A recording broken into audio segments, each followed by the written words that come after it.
Mais alguma coisa que... sim, o Flávio Dino, nessa audiência pública que eu estava falando aqui do STF que ocorreu ontem, hoje é dia 5, né? Ela foi no dia 4.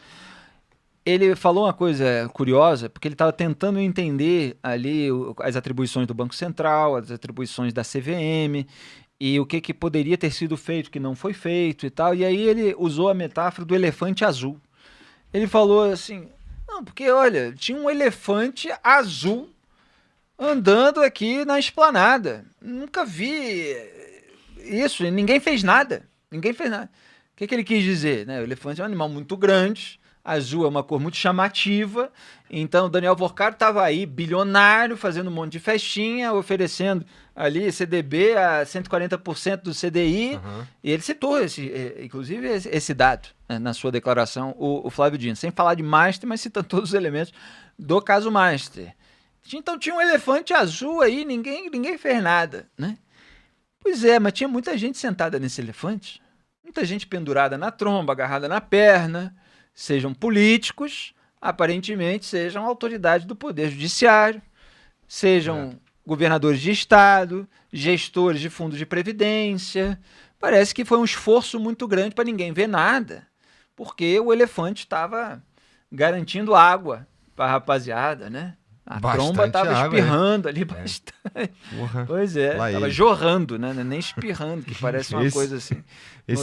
Tudo isso é realmente muito... Vocês estão muito amargos, tá? Cara, é que... Que isso?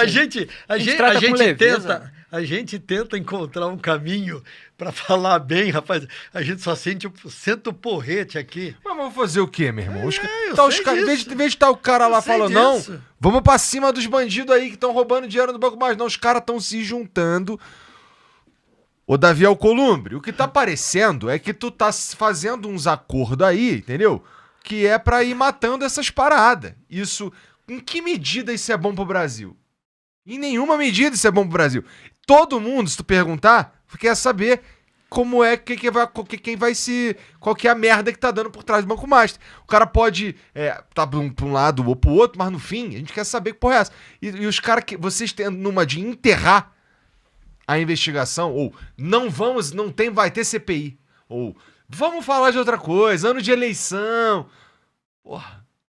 Em que medida isso defende os interesses da cadeira que você tá defendendo? Que você tá ocupando? Que é, a princípio, pro bem do Brasil. Né? Não, é ano eleitoral. Toda vez que eu escuto isso, me dá vontade de cuspir, tá? Me dá vontade de cuspir. É ano eleitoral, parou.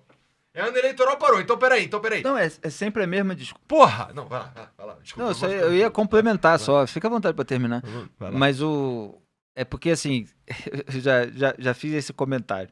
Sempre a corrida eleitoral, então, ela vai ser motivo para suspender investigações e tal, etc. Por quê? Porque tem eleições de 2 em 2 anos. 2 anos. Então, assim, se é no ano anterior, já vale como, tá tentando atrapalhar a corrida eleitoral.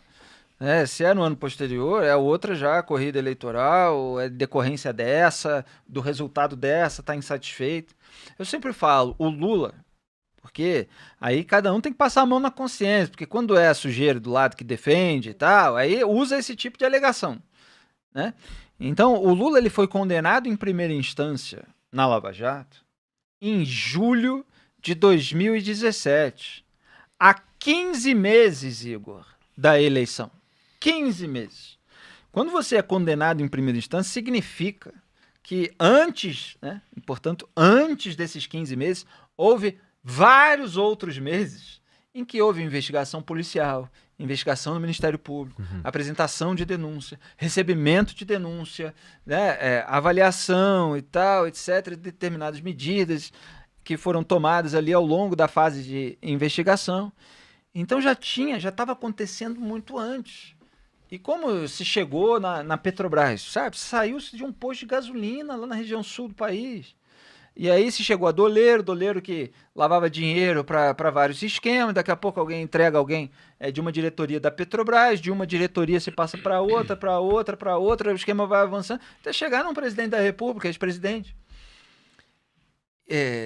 Então, assim, 15 meses. E a cartada foi para tirar o Lula da corrida eleitoral. Quer dizer, você não pode... Se a pessoa tem a projeção política eleitoral, sempre vai ter o discurso que é para atrapalhar a eleição.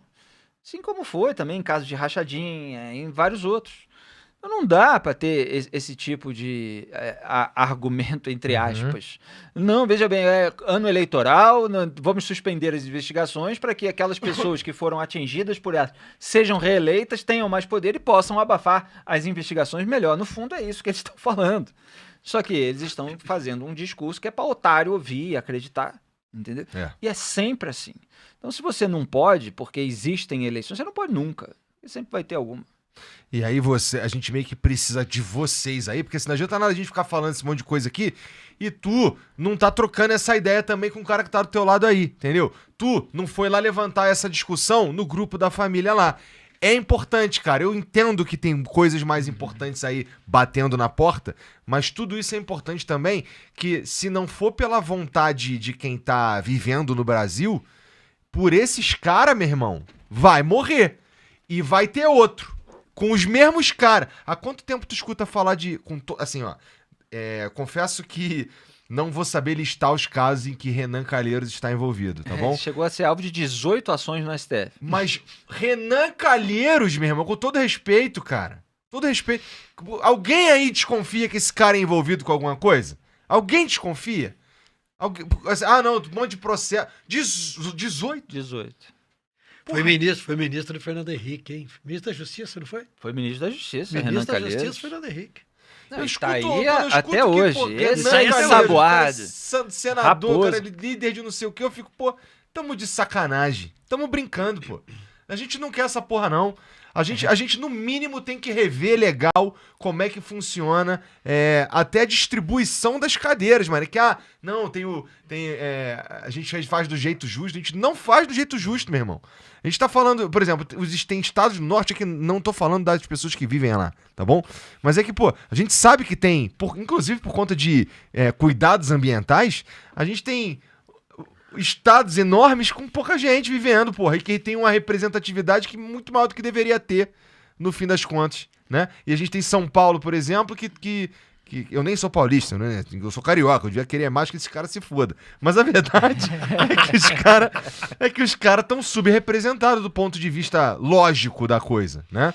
Ou seja, o meu ponto vamos dar uma olhada aí vamos tentar, né, rever algumas coisas, porque a gente tá fazendo um monte de coisa do jeito errado na raiz. Não é consertar aqui em cima. O problema é base, né? Tem um monte de coisa que o problema é base, né? Já que a gente não tem um ser humano médio, Madre Teresa de Calcutá, a gente tem que começar pela base. E não adianta ficar, sei lá, pintando a parede sem lixar antes.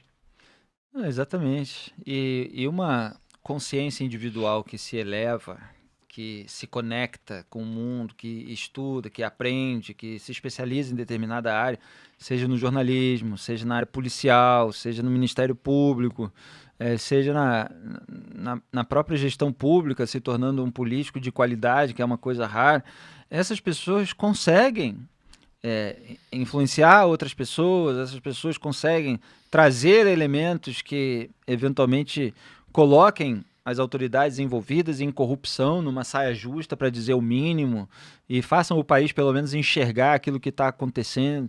Então, assim, a mudança primeiro começa no indivíduo, Igor. É uma parte aí do que você está falando.